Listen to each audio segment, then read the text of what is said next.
¿Los extorsionaron durante ese trayecto en bus, en tierra? Sí, ahí saliendo de La Paz, Baja California, llevamos como a media hora hasta ahora y el primer retén, Guardia Nacional. Nos bajáramos en la primera garita antes de llegar a Tijuana.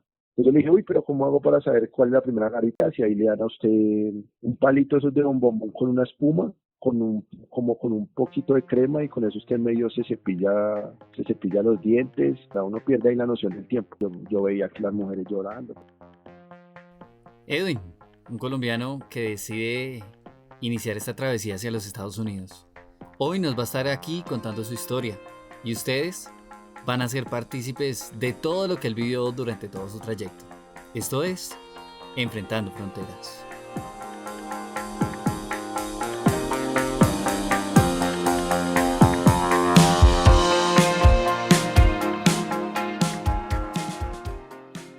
Edwin, un colombiano que decidió hacer esta ardua travesía con rumbo hacia los Estados Unidos. Hoy nos ha abierto su casa, hoy nos ha abierto un espacio para contarnos su historia. Entonces, estamos aquí con él. Edwin, buenas tardes, ¿cómo va todo? Bien, bien, ahí vamos, ahí dándole. Qué bueno, Edwin. Bueno, nos alegra. Un caso más de los muchos que hay. Una persona más que decidió aventurarse para ir hacia los Estados Unidos a buscar el famoso sueño americano. Pues nada, Edwin, los micrófonos son suyos y estamos todos a la expectativa de escuchar lo que tenga para decirnos, de escuchar su historia, ¿no? Entonces, lo primero que deberíamos preguntar es, ¿qué fue lo que lo motivó? Bueno, digamos que a mí básicamente lo que me motivó para iniciar esta travesía fue que en el lugar donde yo vivo, varias personas de mi comunidad iniciaron esta travesía y pues uno los veía que se iban y por ahí a la semana ya estaban publicando fotos por allá en Nueva York o en diferentes partes de Estados Unidos y pues algunos amigos también iniciaron esa travesía y pues me indicaban que pues el proceso para pasar no estaba nada complicado ahorita. Yo en Bogotá pues tenía un trabajo, pues tampoco era que aquí en Bogotá pues la estuviera pasando tan mal ni tuviera tantas necesidades como pues para intentar migrar, pues usted sabe que uno siempre va a querer algo mejor, un estilo de vida mejor. Entonces pues me puse a mirar y a la final pues decidí iniciar esta travesía. Edwin, una preguntita. ¿Y su familia qué le decía? ¿Usted les contó antes de irse? ¿Usted les dijo que quería aventurarse para irse hacia los Estados Unidos? ¿O ellos supieron apenas usted se iba a ir o no les dijo nada? No, no, no, sí, claro, yo obviamente uno les dice lo que uno tiene pensado y todo, pero pues como ellos también estaban mirando que varia gente estaba migrando hacia allá, pues lo único que me dijeron era que lo pensara muy bien y pues que me cuidara mucho. Entonces yo pues ya era algo que ya lo tenía decidido, pues solo estaba esperando mi pasaporte y listo, preparado para iniciar esta aventura. Pues ya como conociendo la parte inicial y como que lo motivó para iniciar este trayecto, entonces, pues cuéntenos, ¿con quién se fue o cuándo arrancó usted, cuándo inició su viaje? ¿Qué día? Pues yo la verdad inicialmente esta travesía la iba a hacer solo, pero yo tenía un conocido allá en Estados Unidos que me informó que un familiar de él también tenía la disposición de viajar, pero pues que estaba solo y que le daba miedo porque es una persona de campo, pues que digamos ya hacer un viaje internacional o algo así, de pronto pues no conocía muy bien o de pronto podían llegar a ser de pronto muy ingenuos o algo así, entonces él me pidió el favor de que por favor les colaborara con todo el tema del tour y pues al momento de pasar ahí por migración, pues de que yo hablara, pues ya de pronto como uno es de aquí en la capital o algo así, de pronto uno como que esos procesos, uno se expresa mejor para ese proceso, aunque también pues era mi primera vez que yo hacía un viaje internacional, pero yo indagué por internet cuáles eran las preguntas que hacían y pues me fui bien preparado porque ya tenía muchas advertencias de lo que era Migración México. Pero pues gracias a Dios me hicieron varias preguntas, pero todo salió bien y nos dieron el ingreso a México. Cuando llegaron allá, ¿qué les dijeron en el momento de presentarse ustedes a migración? ¿Qué les preguntaron? Al momento de cruzar, cuando inicialmente, pues cuando nos bajamos del avión, pues como que toda la gente la comenzaron a amontonar como en unos filtros y habían como militares, pues los militares nos dijeron los que vengan en grupo, háganse en grupo y los que vengan solos a otro lado. Entonces yo veía que iba pasando gente y había gente que les hacían por ahí tres, cuatro preguntas y los ingresaban de una vez a un cuartico. Y yo, uy, ese es el famoso cuartico que ya he escuchado de varias personas que dicen que los encierran ahí, que les quitan el celular que les hacen varias preguntas y hay veces los devuelven a Bogotá, a su país de origen o los dejan seguir su viaje. Sí. Pero pues al momento de yo pasar a migración, el oficial me hizo varias preguntas, yo supe responder todas las preguntas que él me hizo preguntas como que cuánto tiempo iba a estar en México, qué iba a hacer en México, que en qué trabajaba en Colombia, cuánto dinero ganaba en Colombia, cuánto dinero traía. Me hizo esas preguntas, yo se las supe responder todas así, ya había practicado y ya lo tenía todo en la mente, entonces me supe expresar rápido y después de eso ya él me dijo que le mostrara reservas de hotel, una actividad turística ya paga y el tiquete de viaje, o sea, el tiquete de vuelo. Yo le mostré todo eso y el oficial pues no me dijo nada, pero selló mi pasaporte. No me dijo ni bienvenido a México ni nada, pero me selló el pasaporte y pues como que siga. Pero pues no fue algo así tan amistoso que digamos. Pero yo creo que aún así ya, pues después de tenerlo todo como muy claro, como dice usted que ya lo llevaba como todo muy claro, yo me imagino que siempre están como presentes esos nervios, ¿no? Como el susto y la expectativa de que de pronto, como dice usted, yo también he escuchado que lo llevan a unos famosos cuarticos y que ahí es donde los indagan como más a fondo y demás, entonces pues siempre está como uno como con el miedo, ¿no? Por más que uno vaya Sí, preparado, siempre debe estar presente, ¿no? sí, claro, porque más que todo ellos buscan es como un pretexto para no dejarlo ingresar a uno. Ellos eso es lo que buscan. Pero pues eso yo solo hablo de lo que me pasó a mí ahí en Migración México, pero digamos que como tal la gente en México y eso pues la verdad son buenas personas. Hablo de ser específico de lo que me pasó en Migración México. Llegan ustedes a México, ahí ¿para dónde agarran ahí después o qué hacen después? No, o sea, lo primero es que yo ya, digamos, como que en dinero, pues iba un poquito como limitado de dinero. Pues no sé si limitado, pero pues sí conocía de algunas otras personas que sí, digamos, habían llevado un presupuesto mayor, entonces pensaba que de pronto yo iba un poco como al límite. Entonces yo llevaba, digamos, que una parte en dólares, los dólares que llevaba era lo que le iba a pagar a la persona que cuando yo estuviera en la frontera, que me iba a cruzar. Y lo otro lo llevaba en pesos colombianos, que posteriormente los cambié en el aeropuerto, que eso era lo que iba a utilizar pues para mis gastos ahí en México, digamos, temas de transporte, comida, digamos que uno que otro antojito.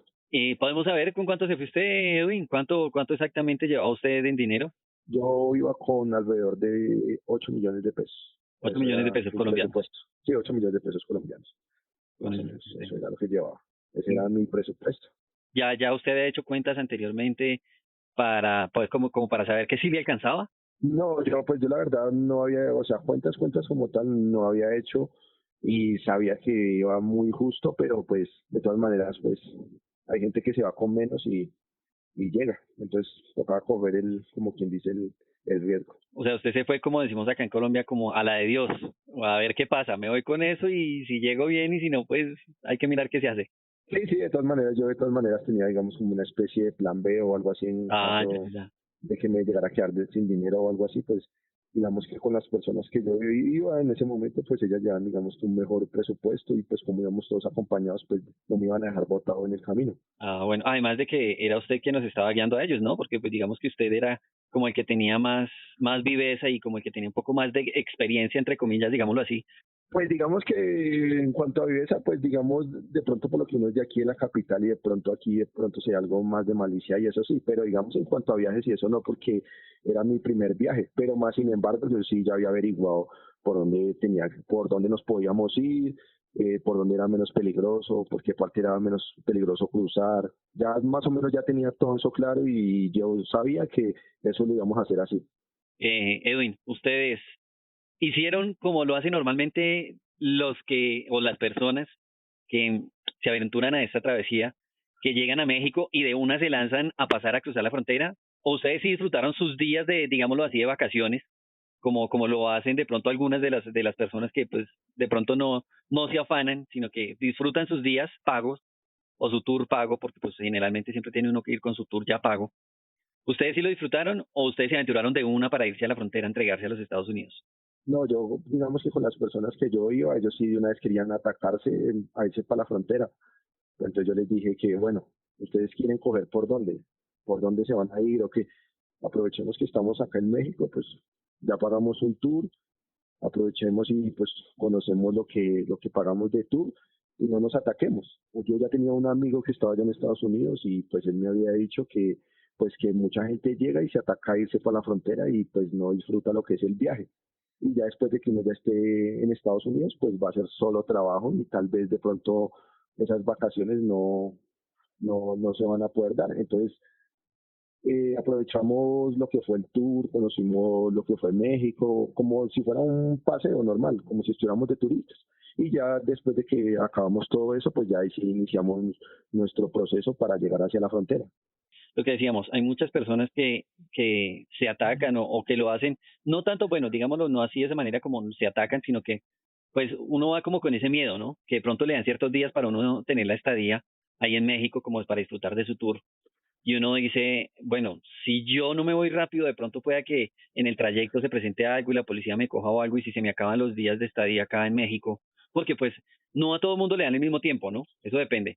Entonces, si por ejemplo, no sé, le dieron una semana y si usted esa semana se le acabaron los días y usted no ha pasado la frontera, pues dice uno, de pronto pueda que me devuelvan, porque se me acabó mi tiempo, ¿no? Entonces, pues por eso es que mucha gente inicialmente llega ahí a México y lo que hace es de una botarse para la frontera. Sí, sí, eso es lo que comúnmente hace la gente, pero pues de todas maneras uno cuando ingresa ahí al aeropuerto de México a uno le entregan lo que se llama una forma migratoria. En mi caso a mí me aprobaron 90 días, se suponía que yo con esos 90 días podía moverme por todo el territorio mexicano y no iba a tener ningún problema. Cosa que más adelante eso no iba a ser así porque iba a ser increpado por algunos policías y a la final ese papel que me habían dado que supuestamente era una libre movilidad en todo el territorio mexicano, no aplicaba para algunos sitios. Ah, carambas. Bueno, ya Sí. después de haber disfrutado usted de su tour, después de haber comido, dormido bien, bueno, haber hecho todo lo que, pues lo que normalmente se hace en un viaje, que es disfrutar de él, ¿hacia dónde arrancaron ustedes? ¿Para dónde se fueron? ¿Se fueron por aire, por tierra? ¿Cómo hicieron? ¿Hacia qué lugar o a qué lugar se dirigían ustedes? Bueno, yo digamos que inicialmente pues nosotros llegamos a lo que fue la Ciudad de México. Ahí en Ciudad de México estuvimos unos días. Yo como ya había mencionado anteriormente, pues yo ya tenía en mi mente por dónde nos íbamos a ir. Entonces yo me dispongo a comprar unos tiquetes hacia La Paz. La Paz es una ciudad costera que queda en Baja California, pero eso es México todavía. Baja California. Compré los vuelos. Esos vuelos lastimosamente porque nos confiamos mucho y el tráfico en México pues también es un poquito complicado en ocasiones. Perdimos esos vuelos. Ah, carambas. Sí, los perdimos. O sea, yo ya llevaba un presupuesto pues limitado y fuera de eso pues me doy el lujo de perder como que mi tiquete a La Paz, pues fue algo como que un poquito, como Eso le fue como digo. un golpe al bolsillo, ¿no? Sí, claro, un golpe al bolsillo porque eso implicaba más días en un hotel, o sea, más días de comida, menos dinero y fuera de eso tenía que comprar otro tiquete a La Paz nuevamente. Pues bueno, pues eso me costó 2 días más ahí en Ciudad de México y los respectivos gastos, pero bueno, gracias a Dios logramos coger un vuelo hacia La Paz, un vuelo económico, llegamos a la ciudad de La Paz, Baja California, una ciudad muy bonita, eso es una ciudad costera, ahí de una vez inmediatamente llegamos en un taxi a la terminal en la cual íbamos a comprar unos tiquetes, ya ahí no íbamos a ir en avión, sino ya desde ahí íbamos a comenzar en bus, por carretera. Me dirigí yo a la estación a comprar los tiquetes, pero ya estaban agotados. Los tiquetes Entonces, en bus para irse por tierra. sí, ya estaban agotados, entonces me dijeron que no, que tenía que esperar por lo menos 2 días ahí en La Paz, porque no habían tiquetes, pero más sin embargo tenía que dejar ya comprado los tiquetes de una vez. Entonces me tocó quedarme 2 días más ahí en La Paz.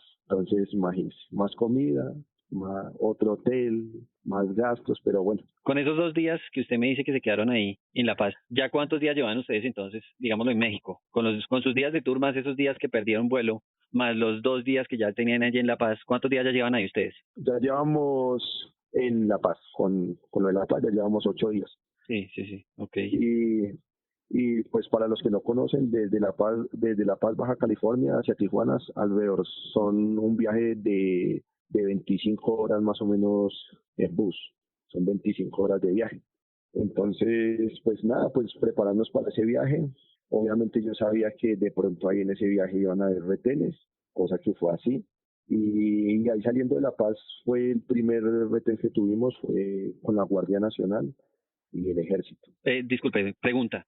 Desde ahí, desde La Paz, hacia donde ustedes se dirigían, ¿cuánto tiempo era de viaje? Pues lo que nos tomó a nosotros fueron 25 horas en bus. Eso fue lo que nos tomó a nosotros.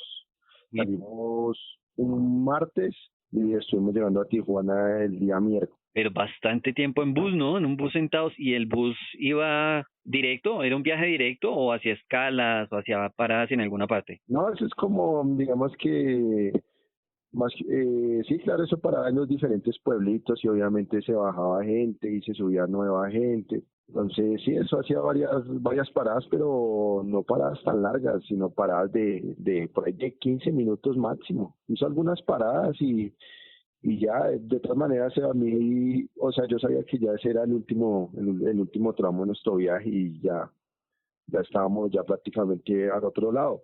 Lo único que me preocupaba y lo que yo sabía que en cualquier momento iba a pasar era el tema de los retenes que como uno sabe que va para frontera por ese lado, entonces obviamente va a haber retenes de la policía, pues Sí, que claro. lo que buscan es extorsionar a los migrantes, porque ellos a la final uno, como había mencionado, uno ingresa con una forma migratoria que le dan, que tiene 90 días para movilizarse por todo México y a la final a estos policías no les importa, sino lo único que les importa es que es quitarle el dinero a uno.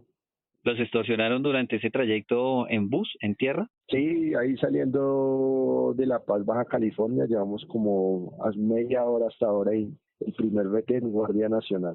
Se subieron y dijeron, bueno, todos los que sean ciudadanos mexicanos, residentes mexicanos, para abajo, y los que sean turistas o extranjeros, pasaporte en mano. Yo, bien juiciosito, saqué mi pasaporte, mi forma migratoria y pues preparado pues para entregárselo al policía. Entonces el policía ve la forma migratoria y me dice, no, esto parece, parece como falsificado. Y entonces si quiere que los deje continuar su viaje, entonces me van a dar 4.000 pesos mexicanos, o de lo contrario pues me toca bajarlos y llamar a migración para mirar el estado migratorio de uno. Y 4.000 pesos mexicanos en ese momento eran un poquito más de $200. Yo, que no, yo que iba a pagar todo eso.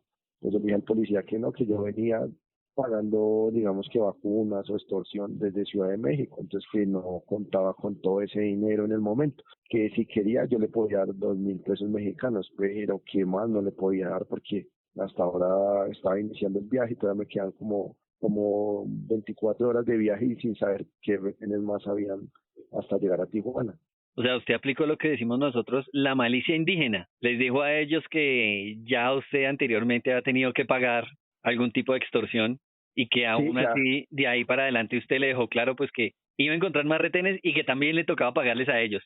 Sí, sí, claro, estoy bien. O sea, a mí ya me habían dicho que ellos generalmente le pedían a usted 50, $100, pero que si uno les lloraba, le dejaban por ahí la mitad, pero pues que no le dieran lo que de una vez le pedían a uno, sino que uno siempre pidiera rebaja. Ya en última, si el policía no quiere aceptar o algo así, pues le toca a uno pues acceder pues a lo que él dice, pero pues yo apliqué eso que me habían dicho y me funcionó porque a la final recibió los 2.000 pesos mexicanos y nos dejó continuar el viaje. Ah, bueno, bueno, pues afortunadamente no les hicieron nada ni les quitaron pues más dinero aparte de que ustedes decidieron darles a ellos, ¿no?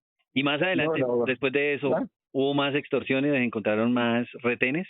Sí, hubieron más retenes, como unos 6 más, pero no nos quitaron dinero. Y digamos que en una parada en la cual bajamos a almorzar, el conductor del bus me llamó a mí y me dijo colombianos. Y yo le dije, sí, sí, señor, que no fuera a llegar a la terminal, o sea, que no nos bajáramos en la terminal de Tijuana, porque generalmente en la terminal hay veces está migración y coge y se lo lleva a uno y no se sabe para dónde se lo llevan, entonces que nos bajáramos en la primera garita antes de llegar a Tijuana.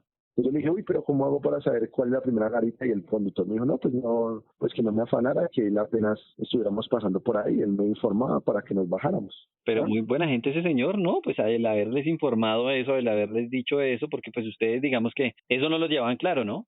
No, no, la verdad no, nada de eso, no sabía nada de eso. Pues sí sabía que de pronto allá para ese lado, de pronto, como era frontera, pues de pronto iban a estar de pronto un poquito más en alerta con los extranjeros, pero la verdad, gracias a Dios ese conductor pues nos informó porque yo la verdad sí no tenía conocimiento de eso. Bueno, ahí continuamos normal, tuvimos como otros 6 retenes, pero esos retenes eran del ejército, lo bajan a uno, le piden su pasaporte, le revisan su maleta, le preguntan para dónde va y ya uno les dice que va para Tijuana y ya ellos les dicen, bueno, devuelven su pasaporte y le dicen, buen viaje. O sea, Ya. ellos en ningún momento, digamos, como lo hace la policía, porque pues una cosa es la policía, otra cosa es el ejército, por lo contrario, ellos no les piden dinero a ustedes.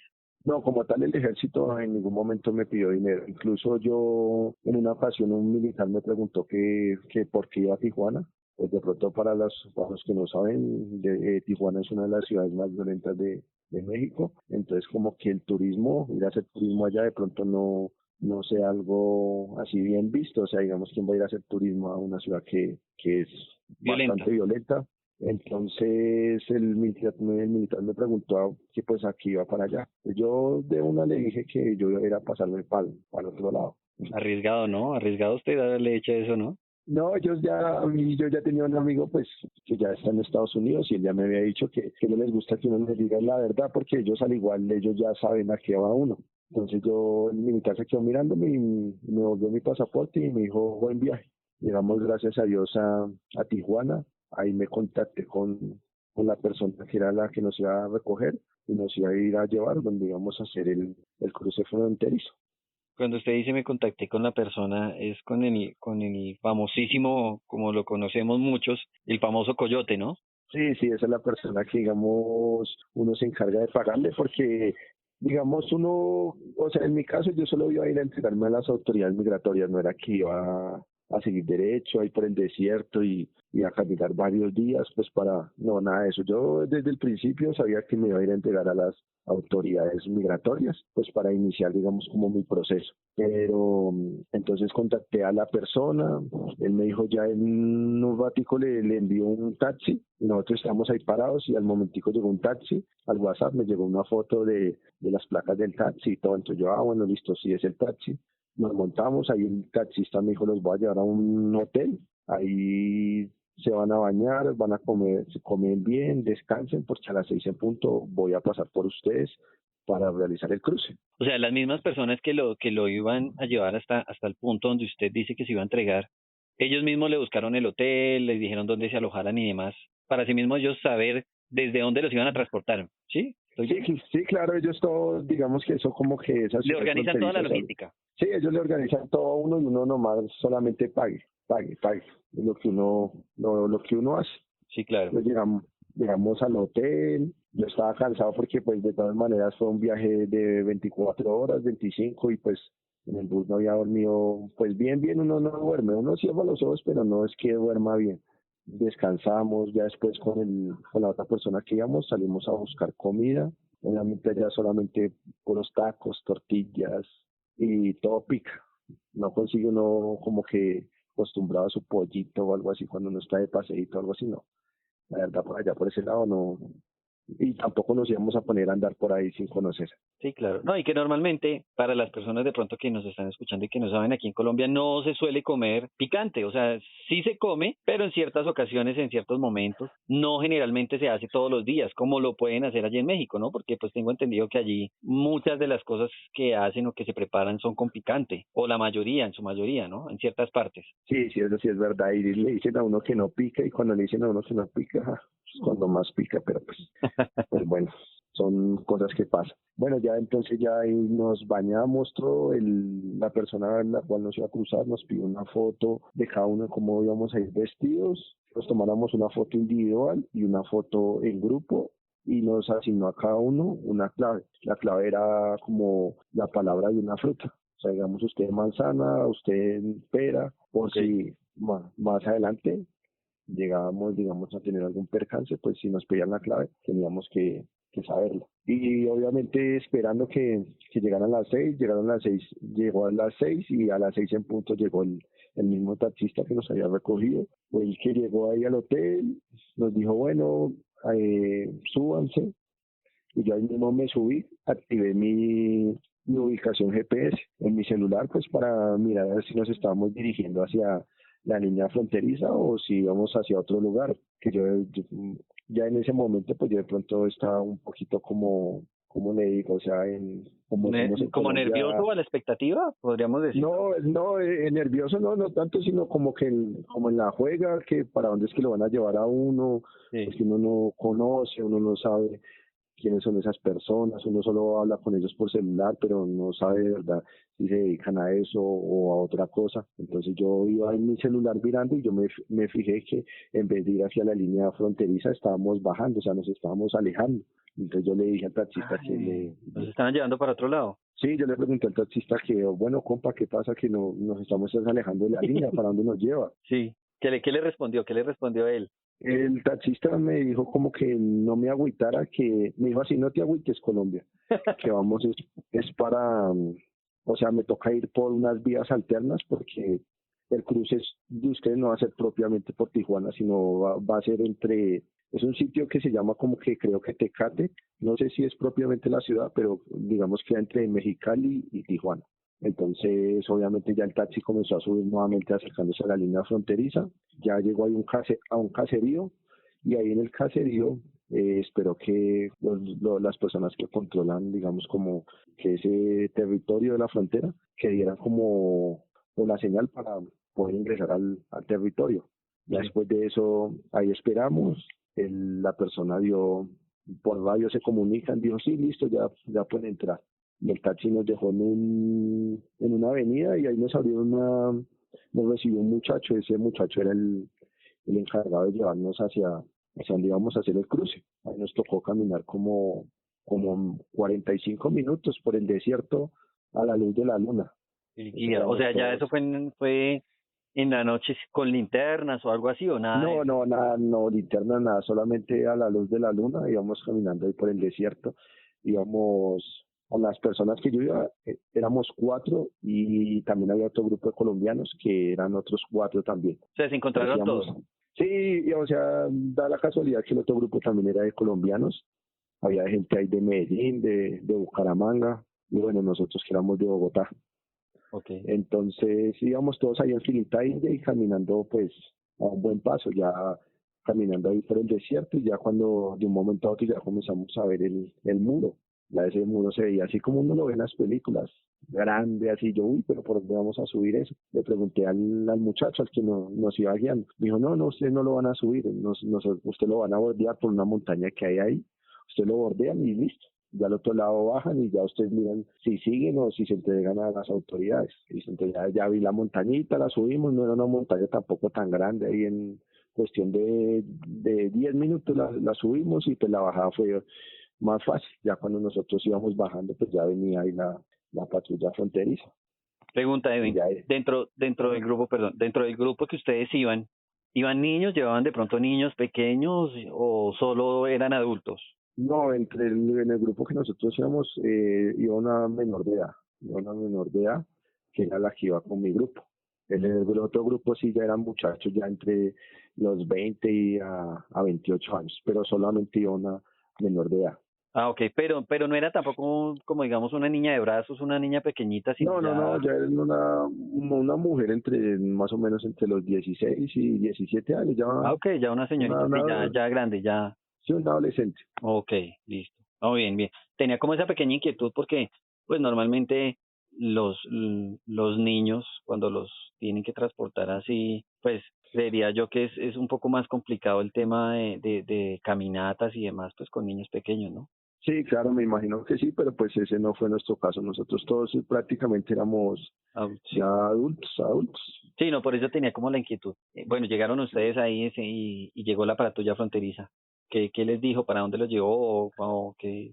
No, nosotros nos quedamos ahí quietos todos y pues nuestra primera reacción fue levantar las manos, como pensar de que nosotros no somos un peligro para él, porque pues era un solo oficial de la Border Patrol y nosotros éramos 8. Pero entonces levantamos las manos, él se bajó, perfectamente hablaba español, nos preguntó de qué país éramos. Yo le dije que pues todos dijimos que éramos de Colombia. Él nos dijo, bueno, entonces el siguiente proceso que van a hacer es que todo lo que tengan en los bolsillos lo van a guardar en la maleta y solamente se van a quedar con su pasaporte, celular, dinero y los datos de la persona la cual nos iba a recibir en Estados Unidos. Y que nos quitáramos los cordones de los zapatos y si teníamos cordones en el saco o en la sudadera, que nos lo quitáramos a la maleta y nos montó a la patrulla. Ahí fueron más o menos 20, 25 minutos de viaje hacia los sitios que muchas personas les dicen las hieleras. La hielera. Cuando usted se refiere a eso Sí, de las hieleras es que, porque pues normalmente uno dice la hielera es como un congelador, un lugar donde de frío, ¿no? sí, sí, no, sí, es así, efectivamente es así. Es un cuarto más o menos de, por grande, pues en el que yo estaba era más o menos de como 4 por 4 más o menos. Y tenía un solo baño y obviamente los ventiladores están a tope para que obviamente los malos olores y todo eso pues no se sientan. No es que lo hagan de maldad, sino pues obviamente es para que los malos olores no se sientan, porque imagínense sin esos ventiladores a tope y gente 2, 3 días ahí sin bañarse, pues obviamente va a generar malos olores. Uy, muy complicado. Cuando ustedes llegan ahí, ¿los meten todos juntos a un mismo lado o los separan No, ahí manejan eso? nos comienza primero cuando llegamos, nuestras maletas las requisaron y nos comienzan a clasificar, digamos, los que van hombres solos a un lado, los que son familia a otro lado, y así lo comienzan a uno a clasificar y le colocan como que a uno, como a mí en el caso mío me colocaron una manilla amarilla, y las personas con las que yo iba, que eran familia, les colocaron una manilla de otro color. Y ahí sí ya nos hicieron el ingreso al cuartico que les mencioné, de 4 por 4. Entonces ahí yo entré, y obviamente usted sabe que uno lo primero que llega es a preguntar a los que ya están ahí. Sí, claro, a indagar qué puede suceder ahí después de eso. Sí, claro, obviamente eso es lo primero que uno hace, llegar a ver si hay más colombianos. Ahí habían colombianos, habían hondureños, habían mexicanos, brasileños y un cubano. O sea, sí, que medio recuerdo. Pues de una vez se va uno a donde los colombianos a preguntarle, bueno, ¿cómo es el proceso acá? ¿Ustedes cuánto llevan? Entonces una persona me comienza a decir, no, eso acá son 3 días y le programan a usted una cita, una fecha de corte para ir al juzgado, pero eso se la programan digamos, al estado que uno vaya. Si yo voy a estados que están muy saturados, como por ejemplo, digamos, ir a Nueva York o a California, eh, la cita es hasta el otro año, fue hasta el 2023, 2024. Le hacen a usted un hisopado, lo llevan a un albergue y ahí se comunican con su familia para que le compre su tiquete. Y yo, bueno, listo. Y dije, bueno, listo. Entonces son 3 días y adentro. Usted Bueno, dijo, ya estaba, usted sí, dijo, claro, yo ya ya, estoy acá, ya la coroné. sí, claro, pues ya estaba adentro porque ya había cruzado la frontera. Yo dije, no, ya, 3 días ya, eso no es nada. Sí. Yo dije, bueno, listo. Y efectivamente al día siguiente el pelado cumplía como que los 4 días, le hicieron su respectivo hisopado y se fue. Entonces yo con el muchacho que estaba nos miramos y dijimos, uy, sí es verdad, ya, listo, ya la hicimos, ya United States, todos contentos, los dos. Ya uno va haciendo plan. Sí, claro. Usted sabe que uno inicialmente ya lleva como, digamos que, ay, no, de una vez llego, ya descanso para un día, me pongo a trabajar y a pagar lo que debía o lo que tenía y pues a comenzar a ayudar a la familia. Es el pensado pues Es como de las personas. la expectativa de todos, ¿no? Y todo eso sin pensar que, bueno, ya nosotros aquí habíamos tenido como una conversación previa con Edwin, sin pensar que ahí empezaría su calvario, ¿no? Sí, sí, no sabía todavía lo que me esperaba y que si iba a estar ahí en Estados Unidos por algún tiempito largo, pero bueno, esto es ¿Qué más pasó luego adelante. de eso, Edwin? Luego de estar ahí en las famosas hieleras. Bueno, usted me dice que los tienen ahí varios días, pero entonces esos días de estar ahí, ustedes pueden hacer uso de teléfono, No, ustedes tienen, no sé, o están totalmente aislados, encerrados, les dan algún espacio para salir, cómo es eso ahí? De la comida, el tema del aseo, la convivencia con los demás. no, digamos que en el caso de esas hieleras, ahí no hay para comunicarse con la familia, no hay porque eso es un lugar de paz, usted máximo por ahí 2, 3 días y ahí ellos miran qué van a hacer con usted, si lo van a procesar, lo van a deportar o lo van a liberar. Aunque en algunos casos escuché que hay personas que duran hasta 15 días en esa hielera, pero en mi caso no, fueron como a 3 días y ahí le dan a usted un palito esos de bombón con una espuma, como con un poquito de crema y con eso usted medio se cepilla los dientes y la comida siempre son como que es una hamburguesa pequeña, una mandarina, una mandarina y algún dulce o alguna gomita o algo así y agua. Eso es lo que dan las, las 3 veces del día. Uno ahí pierde la noción del tiempo porque las luces todo el día permanecen prendidas y digamos que no hay un reloj, no hay nada así para mirar la hora. Uno pierde ahí la noción del tiempo. Pueden ser las 3 de la mañana, pero uno no sabe qué hora es. Hay un solo baño y la convivencia es, digamos que como en armonía porque todos somos inmigrantes y todos vamos por un sueño y pues siempre hay como cierta solidaridad con las otras personas, con los otros de otros países. Sí, claro. En ese orden de ideas con lo que usted me está diciendo, y no sé, a ustedes no les daban algún tipo de, o sea, ustedes no tenían ningún tipo de contacto con el exterior, estaban totalmente aislados y encerrados por allá adentro. Sí, no, la hielera, por ejemplo, yo cuando ya me iban a mover a otro sitio, bueno, digamos que eso se comenzó a llenar de colombianos. Entonces, ¿qué hicieron ellos? Sacaron todos los colombianos que habían ahí y nos esposaron o sea, en parejas. Ahí en parejas nos esposaron, habían ahí padres, esposos, hermanos y eso. Y pues a ellos no les importa. Usted, digamos que como tal, digamos si usted va con su esposa y sus hijos, tal vez su esposa y su hijo van a estar en otro lado, pero usted lo van a meter donde están los hombres. Y usted incluso hay veces los procesan diferente, o sea, digamos lo procesan como si usted fuera solo. Y yo vi que ahí en ese proceso se separaban muchas familias. Sí, claro, obviamente porque cuando íbamos saliendo yo veía que las mujeres llorando porque se le llevaban al marido. Es un tema complicado, pero pues a ellos en ese momento allá no les importa eso. Nos montaron a un bus y cuando íbamos saliendo de la hielera, pues yo ya miré que esas hieleras, ahí en el desierto hay varias hieleras. Esos son unos sitios que están ahí en medio de la nada, ahí en el desierto ahí.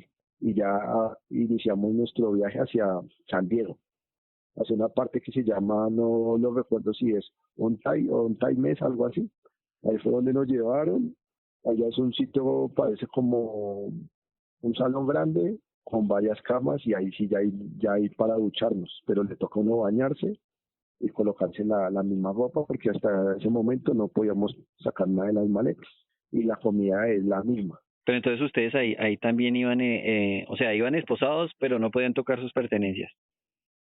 No, ahí ya digamos que en el trayecto sí íbamos esposados, pero ya cuando llegamos allá del sitio y ya el bus ingresa y todo eso, pues ya le quitan a usted las esposas y los llevan a un salón grande que parece como un alojamiento del ejército. Y ahí ya no se entran y ahí ya lo comienzan lo llaman a uno, le hacen las respectivas preguntas de que porque usted pasó la frontera de manera ilegal, le muestran a uno las coordenadas por las cuales uno cruzó, lo comienzan como a hacer todo el papeleo, todo el proceso y eso.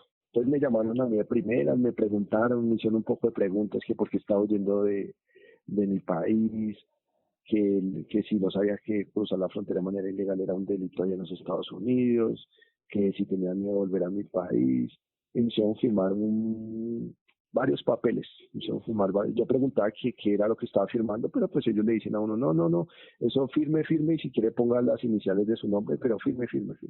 Sea que firme o sea que no, el proceso va a ser el mismo. Entonces uno pues ¿qué hace? Pues firmar. Pero ustedes no, o sea, no les dan a ustedes como el espacio, el tiempo como para mirar determinadamente qué es lo que están firmando. No, porque ellos allá inicialmente, digamos que en el caso mío, en el caso de California, los oficiales se valen de las mentiras. Ellos le dicen a usted mentiras para que usted firme y no lea, no sepa que lo que usted está firmando. Ellos le dicen a uno, no, es que usted está firmando el papeleo para la salida. Entonces usted ya después de firmar esto, nosotros vamos a liberar y usted va a iniciar su proceso de asilo allá afuera. Pues claro, le dicen a uno eso y uno pues está allá en Estados Unidos, piensa que digamos que todo es transparente porque ellos se meten con otros países a pelear por los derechos humanos de la gente. Entonces uno no va a pensar que le vayan a vulnerar allá algún derecho, cosa que no es así. Yo firmo y me llevan allá al cuartico y allá obviamente estaban todos los colombianos, habíamos como 50, comienzan a preguntar, ¿qué le preguntaron? Y yo le dije, no, unos papeles ahí, pero ya me van a soltar. Entonces todo el mundo pues feliz, dijo, no, sí, es que eso acá no lo pueden tener a uno tanto tiempo. Sí, yo conozco amigos que es 3, 4 días y ya eso va para afuera, le dan a uno un celular y lo mandan para un albergue y lo sueltan. El típico Entonces, comentario de todos.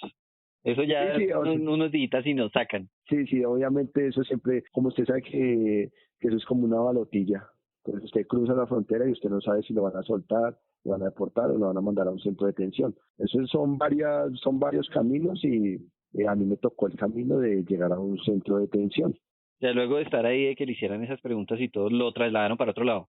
Sí, después de eso me vinieron al día siguiente a buscar como a las 4 de la mañana. Yo, me voy. Entonces yo los compañeros que me había hecho amistad les dije, nos vemos, ya ustedes también los van a procesar y van para afuera. ¿Para dónde va usted? Uno preguntándoles para dónde va. Ah, sí, yo voy por ahí, de pronto allá nos vemos. Sí. Yo pensando que iba a pasar así, pero no. Ya me llevaron a otro sitio donde habían otra gente, otras nacionalidades. Habían de Turquía, de Rusia, de Honduras, de El Salvador. Había mujeres ucranianas, de Rusia. Y ahí yo vi que un oficial llegó, me dijo, ¿cuál es su maleta? Yo que la puso ahí en la mitad y un balde comenzó a sacar unas cadenas y eso. Y yo dije, uy, ¿qué va a hacer este man? Sí. Y claro, efectivamente eran las esposas, lo iban a esposar a uno de pies y manos, lo esposan a uno. De pies y manos. O sea, sí. como se ven las películas y como digámoslo, como el peor criminal, el delincuente, el típico delincuente que no lo podemos dejar mover para ningún lado, esposado de pies y manos. Sí, ellos, según ellos dicen que ellos lo esposan a uno que por la seguridad de uno, pues para que uno no vaya a intentar hacer nada o algo así, entonces que para eso lo esposan. Pero de todas maneras, sí, eso es como un delincuente, eso lo tratan a uno como un delincuente y me montaron ahí al bus y me dirigí al aeropuerto de San Diego. Ahí nos tocó esperar mucho tiempo ahí en el bus, con esas esposas, ya que mejor dicho me apretaban y eso, pero bueno, con la fe tanta de que ¿De qué ibas a salir? Sí, que ya está en Estados Unidos y la única forma de quedarme en Estados Unidos era estando en Estados Unidos. Era de esa forma, de esa manera. Usted dijo, pues, toque como me toque, pero aquí voy a quedarme en Estados Unidos. Ah, no, sí, yo en mi mente decía, bueno, así sean 2, 3 meses que me toque para una cárcel, pero voy para Estados Unidos. Dije. Esos 3 meses, 4 meses los recupero con un mes de trabajo. Dije, en mi mente pensaba eso. Entonces, listo, nos montaron ahí en el avión y nos llevaron desde el estado de California, nos movieron a un estado de Luisiana, ¿sí? Luisiana. Luisiana. Ahí llegamos al aeropuerto que se llama Alexandria. Ahí llegamos a ese aeropuerto, comenzaron a clasificar la gente. A mí nos mandaron como para una minoría, un bus pequeñito y otros buses llenos y iban como que para otro sitio. Si no más recuerdo, van es como que para Mississippi, para otro lugar que también escuché que también es bien tenebroso, tétrico. Sí. Entonces me montaron ahí en ese bus, ahí iba con un argentino, con salvadoreños, nicaragüenses, Ucrania, de Armenia, mucha gente de Armenia. Armenia no Colombia, sino un país que se llama allá de Europa del Este, Armenia. Ahí fueron 3 horas de viaje hasta el centro convencional Ridgewood, Luisiana. Okay. Entonces ya cuando yo voy mirando en el bus, ya era de noche, ya era de noche, ya desde las 4 de la mañana y eran las 11 de la noche y hasta ahora estábamos llegando a nuestro destino. Entonces yo comencé a ver todo eso lleno de alambres y todo eso. Y me dije, uy, no, esto es una cárcel. Hablando de ese centro penitenciario, o bueno, de ese lugar, se me viene a la cabeza, a la mente que el día de ayer en una de las noticias hubo como, valga la redundancia, una noticia, una polémica sobre este lugar, ¿no? Se filtraron como unos videos de unos internos mostrando el lugar y las condiciones en las cuales estaban allí, ¿no? Sí, yo también inicialmente, ya después de que salí de ese centro de detención, miré las noticias y sí, también ese centro de detención tiene varias denuncias por abuso de los derechos humanos y todo eso, pero eso como que pareciera que ellos están como que protegidos, ¿no? Porque yo lo poco que estuve allá vi, bueno, poco no, sino en los 10 meses, porque fueron 10 meses de mi vida que estuve ahí, vi hacinamiento, vi vulneración de los derechos humanos, discriminación, solo por el simple hecho de usted no hablar inglés o ser de otro color ya lo discriminaban.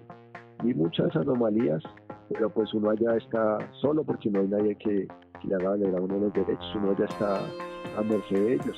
Muy complicado. Cuando usted llega ahí, Edwin, ¿qué le dicen? ¿Le dicen usted se va a tener que esperar acá un tiempo o le hacen algún tipo de No, papeleo? ¿Qué pasa allá cuando usted llega?